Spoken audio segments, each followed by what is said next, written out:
Baik, kita lanjutkan.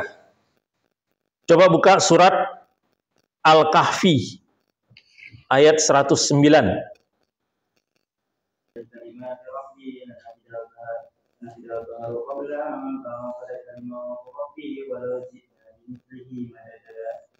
Katakanlah Muhammad, seandainya lautan menjadi cinta untuk menulis kalimat-kalimat Tuhanku, maka pasti habislah lautan itu sebelum selesai menulis kalimat-kalimat Tuhanku. Meskipun kami datangkan tambahan sebanyak itu. Ya. Ayat ini merupakan dalil dari bahwa Allah itu maha berbicara. Ya.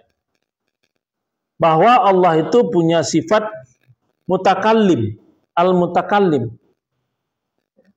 Maha berbicara. Bahkan bicaranya Allah, perintahnya Allah itu.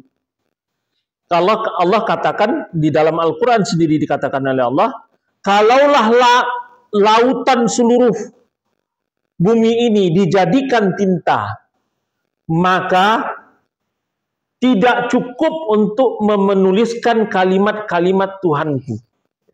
Kalimat-kalimat Allah, perintah-perintah Allah.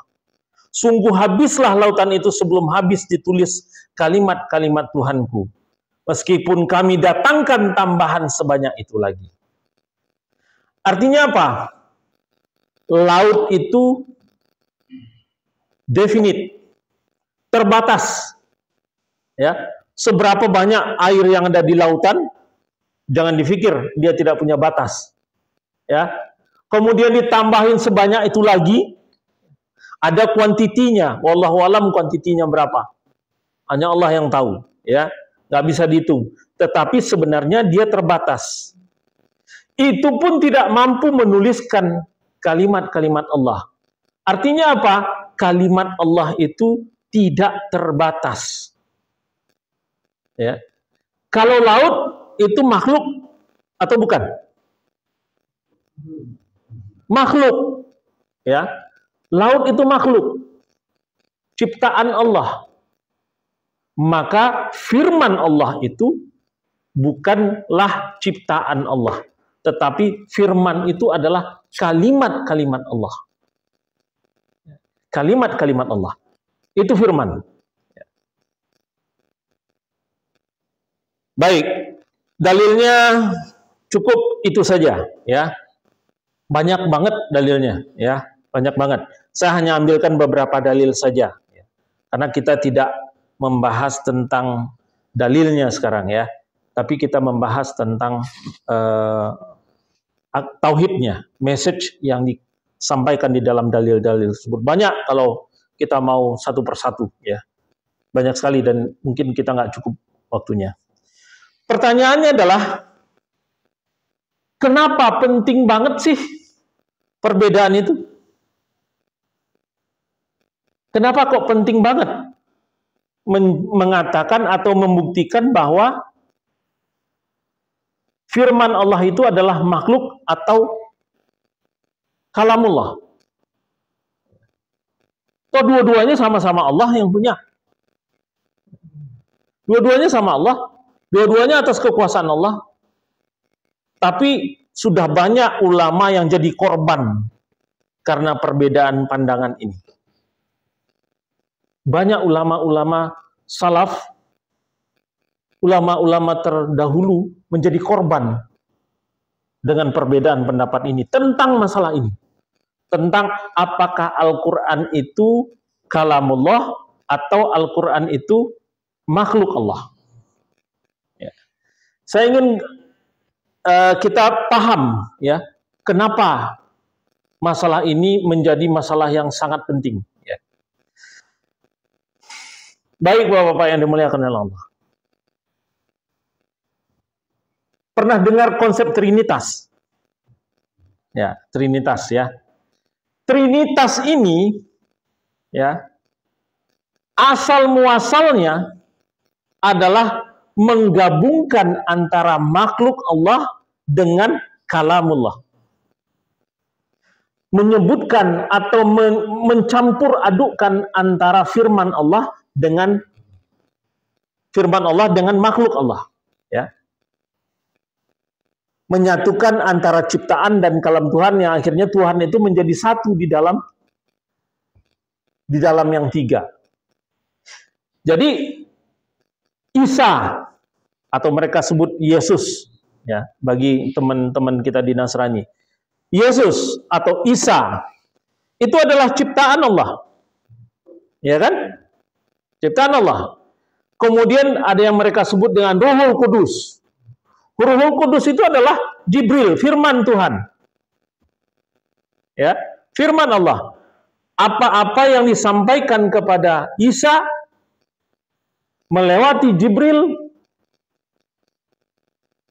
bagi orang-orang Nasrani disebutkan sebagai itu adalah kata-kata Allah yang disebutkan oleh Nabi Isa. Kemudian saking bingungnya mereka sampai pada kesimpulan bahwa Tuhan itu menjelma di dalam bentuknya Yesus, dalam bentuk manusia untuk menebus dosa. Wah, panjang ceritanya ini. Panjang ceritanya. Tapi inti sebenarnya adalah menggabungkan makhluk Allah dengan firman Allah. Ya. Sebenarnya di dalam Islam kan jelas. Islam itu jelas.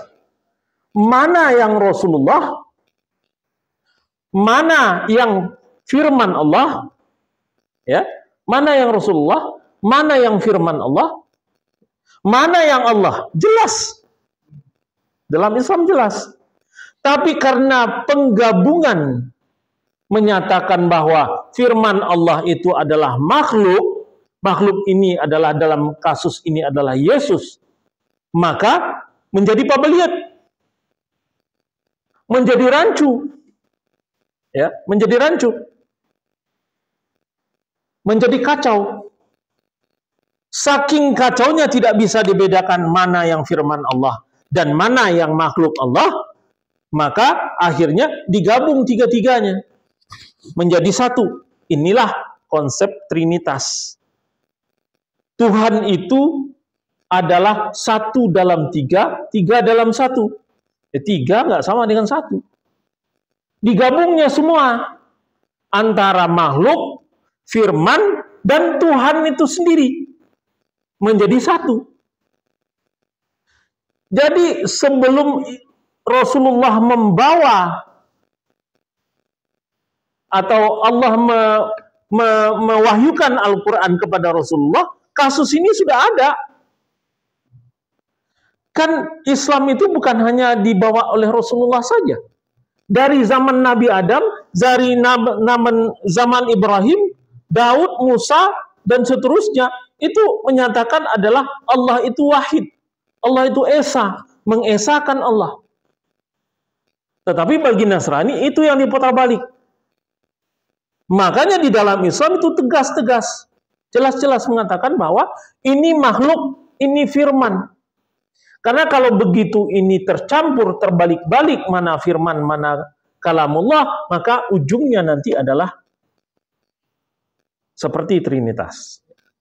Oke, Trinitas agama yang lain. Ya. Kemudian ada lagi, mungkin bapak-bapak masih ingat, waktu saya pernah ngajarin dulu Tauhid, awal-awal sekali kita ngaji. Mungkin berapa belas tahun yang lalu. Saya pernah membahas tentang teori idealisme dan teori materialisme di dalam Tauhid. Nah sebenarnya ini adalah teori materialisme. Penyamaan antara ciptaan dengan kalamullah. Teori materialisme, apa teori materialisme itu? Tuhan itu menciptakan ciptaannya ya, dari zatnya. Sehingga Tuhan menciptakan matahari, di matahari itu ada zat Tuhan. Inilah yang menimbulkan agama penyembahan kepada matahari. Ya. Agama yang menimbulkan penyembahan kepada matahari, karena matahari itu dianggap Tuhan. Padahal itu adalah makhluk. Ya. itu adalah makhluk, bukan khalik. Karena apa? Karena menyatu antara makhluk dengan khaliknya. Ya. Menyatu antara makhluk dan khalik. Kemudian ada lagi penyembahan kepada benda-benda yang gaib. Kemudian penyembahan kepada gunung. Kalau di Sumatera itu ada Palbegu ya. Itu menyembah gunung. Kemudian ada penyembahan kepada pohon-pohon yang besar. Kenapa? Karena dianggap bahwa menyembah itu adalah representasi daripada menyembah Tuhan. Kenapa? Karena di sana ada zat Tuhannya. Lebih kacau lagi nih. Kejawen. Kenapa? Karena matahari itu adalah zat Tuhan. Kemudian dia mengalirkan cahayanya. Cahaya itu adalah membawa unsur Tuhan juga. Ada di dalam makanan. Makanan itu ada unsur Tuhannya. Kemudian kita makan makanan itu. Sehingga di dalam diri kita itu ada unsur ketuhanan. Pernah dengar yang seperti ini? Ya. Bahwa di dalam diri kita itu sebenarnya adalah memiliki unsur ketuhanan. Jadi nggak perlu mencari Tuhan kemana-mana. Kenapa Tuhan itu ada di dalam diri kita? Ini Pak, adalah gara-gara mencampurkan antara makhluk dan firman Allah. Sehingga tidak perlu melakukan penyembahan, tidak perlu beribadat. Yang penting kita ingat, berbuat baik. Kenapa? Karena di dalam diri kita itu ada unsur Tuhannya. Nggak perlu penyembahan. Yang penting ingat, eling. Eling saja, cukup. Kenapa? Nggak jauh kemana-mana. Nggak usah kemana-mana menyembah Allah. Menyembah Tuhan.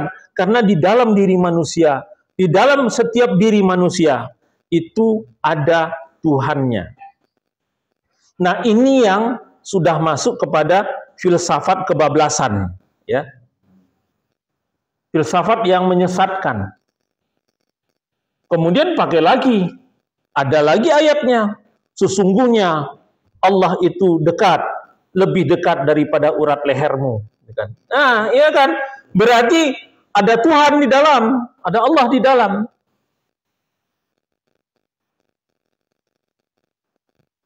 Ada Allah di dalam. Nah, ini yang menyebabkan orang menjadi sesat.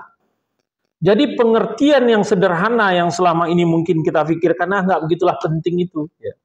Ternyata itulah menjadi sumber terjadinya penyesatan-penyesatan di zaman dahulu kala. Perbedaan atau persepsi mengatakan bahwa Al-Quran itu adalah makhluk Allah. Itu berkembangnya ke sana, Pak.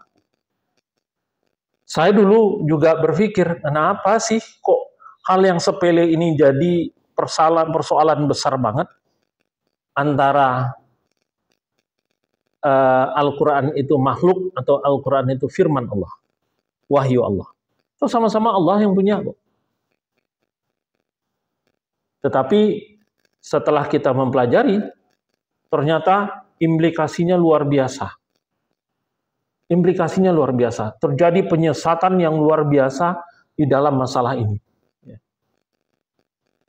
Yang berakibat sampailah pada pemahaman-pemahaman bahwa di dalam diri kita itu ada unsur Tuhannya. Nggak perlu mencari Tuhan kemana-mana. Kenapa? Karena Tuhan itu dekat. Lebih dekat daripada urat leher. Lebih dekat daripada urat leher. Nah, ini yang menyebabkan bermasalah muncul, ya. Nah, aliran Jahmiyah, ini yang sudah kita bahas, aliran Jahmiyah kemarin, ya, memiliki pemahaman yang sama dengan Nasrani. Sebab ini Nasraninya, mereka meyakini kalam Allah itu dikandung oleh perut Maryam. Orang Nasrani mengatakan bahwa kalamullah itu ikut berada di dalam perut Maryam. Ya, Nabi Isa itu adalah kalamullah. Nabi Isa itu disebut sebagai kalamullah. Kalamullah itu lain lagi. Isa adalah makhluk. Isa adalah makhluk. Karena mereka menyebut Isa itu adalah kalamullah hanya karena Isa itu bisa berkata-kata pada waktu dia masih berumur berapa hari. Ya, itu jelas dalam penjelasan dalam Al-Quran. Dikatakan bahwa Isa itu adalah kalimat Allah. Jadi semua yang keluar dari Nabi Isa itu adalah kalimat-kalimat Allah. Kenapa? Karena Isa itu adalah Allah. Di situ larinya. Karena Isa itu adalah Allah, karena Isa itu adalah Tuhan, ya. Kok saya koreksi. Karena Isa itu adalah Tuhan, maka semua kata-kata Tuhan, kata-kata Isa itu, Yesus itu adalah kata-kata Tuhan. Dia adalah Tuhan dalam bentuk manusia. Kenapa? Karena kata-katanya adalah kata-kata Tuhan.